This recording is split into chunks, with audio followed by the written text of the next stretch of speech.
નમસ્કાર, આપ જોઈ રહ્યા છો જેકેએસ ન્યૂઝ ગુજરાતી. વાત તો બહેનોની ન્યાય માટેની લડત. જસદણ તાલુકાની તમામ આશા વર્કર બહેનો તેમજ આશા ફેસિલિટેટર બહેનોને પગાર વધારા સહિતની માંગણી સાથે આવેદનપત્ર આપ્યું હતું. સમગ્ર વાત કરવામાં તો જસદણ તાલુકાના તમામ આશા વર્કર બહેનો તેમજ તમામ આશા ફેસિલિટેટર બહેનોએ તાલુકા સેવા સદન ખાતે મોટી સંખ્યામાં ઉપસ્થિત રહી જસદણના નાયબ મામલતદાર તેમજ તાલુકા હેલ્થ ઓફિસરને આવેદનપત્ર પાઠવી પગાર વધારો ઉપરાંત આશા વર્કર બહેનોને ફિક્સ કર્મચારી તરીકે માન્યતા આપવા તેમજ પેન્શન યોજના તેમજ બોનસ સહિતના અંદાજે 20 મુદ્દાઓની રજૂઆતો કરવામાં આવી છે. આ આવેદનપત્રમાં જણાવવામાં આવ્યું હતું કે રાજ્ય સરકારના આરોગ્ય મંત્રી ઋષિકેશભાઈ પટેલને લગભગ 20 વર્ષ સુધી પેન્ડિંગ મુદ્દાઓને લઈને રજૂઆતો કરવામાં આવી છે. રજૂઆતોમાં જણાવ્યા મુજબ આશા વર્કર બહેનો તેમજ ફેસિલિટેટર બહેનોનો પગાર વધારો, આશા વર્કર બહેનોને ફિક્સ કર્મચારી તરીકે માન્યતા આપવું તેમજ પેન્શન યોજનામાં સમાવેશ કરવા, કામગીરી પરનું બોનસ, વેતન તેમજ જોખમી સગર્ભાનું ઇન્સેન્ટિવ સહિતના 20 જેટલા મુદ્દે રજૂઆત કરી હતી. તમામ પ્રશ્નોનું નિરાકરણ લાવવા માંગ કરવામાં આવી છે.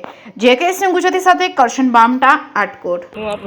મારું નામ કુબાવત અરુણાબેન છે. હું કમળાપુર પ્રાથમિક આરોગ્ય કેન્દ્રમાં આશા ફેસિલિટેટર તરીકે ફરજ બજાવું છું. છેલ્લા 10 વર્ષની અંદર હું આશા ફેસિલિટેટર તરીકે કામ કરું છું. અને અમારો પ્રશ્ન એ છે કે છેલ્લા લગભગ કોરોના આવ્યો ત્યાર પછીથી જે અમને વેતન મળવું જોઈએ, કોરોનાની અંદર અમને જે કંઈ કામગીરી કરી છે એનું પણ આજ સુધી ક્યારેય અમને કોઈ ચૂકવણું કરવામાં નથી આવ્યું. પ્લસ અમને વાડી વિસ્તાર કરાવે છે બહેનો પાસે, આશા વર્કર અને આશા ફેસિલિટેટર પાસે, એનું પણ અમને કોઈ વધારાનું વેતન મળતું નથી. અને જે લઘુત્તમ વેતન વર્ગ 3નું જે મળવું જોઈએ એ અમને મળતું નથી. અને જે ચાલુ કામગીરીમાં અમારા બહેનો ઇન્સેન્ટિવ ઉપર કામ કરે છે એમને કોઈ ફિક્સ પગાર નથી. અને ઇન્સેન્ટિવ ઉપર જે કામગીરી કરે છે એમાં ઇન્સેન્ટિવ અમારા બહેનોનું કપાત કરવામાં આવ્યું છે. જે જોખમી સગર્ભામાં બહેનો અમારી સાથે જઈ અને કામગીરી કરે છે. આશા બહેનો સગર્ભાને જે લોહીના ને બધા રિપોર્ટ કરાવે છે તેના માટે બહેનો ઠેઠ જસદણ જાય છે અને પીએચસી સુધી પણ લઈ આવે છે. અને એના જે 200 રૂપિયા મળે છે તે 200 રૂપિયા અમારા બહેનોના કપાત કર્યા છે.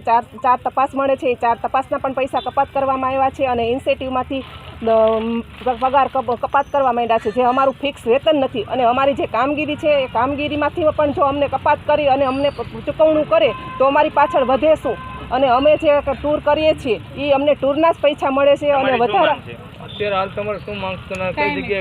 અત્યારે અમે તાલુકા સેવા સદન મામલતદાર સાહેબ શ્રીને અમે આવેદન પત્ર આપવા માટે જ અત્યારે આવ્યા છીએ. જો મામલતદાર સાહેબ અમારી વાત કોઈ સાંભળી અને આગળ રજૂઆત નહીં કરે તો અમે જિલ્લા સુધી જઈશું. અને જો જિલ્લામાં અમારું નહીં સાંભળે તો અમે ગાંધીનગર જઈશું. અને ત્યાં પણ નહીં સાંભળે તો અમે શ્રી માનનીય વડાપ્રધાન મોદી સાહેબ સુધી પણ અમારી આ વખતની તૈયારી છે કે અમે આ વખતે ઢીલી નીતિ મૂકશું નહીં. કેટલા દિવસમાં તમારી માંગ પૂરી નહીં? કેટલા દિવસમાં તમે આ જે બોલ્યા એ કાર્યવાહી કરશો? એ છેલ્લા 10 દિવસની અંદર અમારો જે બજેટ બહાર પડે ત્યાં સુધીમાં અમારી માંગણી સંતોષાઈ જવી જોઈએ. જે અમારા બહેનોનું ઇન્સેન્ટિવ કપાત થયું છે તે ઇન્સેન્ટિવ ફરીથી ચાલુ થવું જોઈએ અને અમારો પગાર ફિક્સ થવો જોઈએ.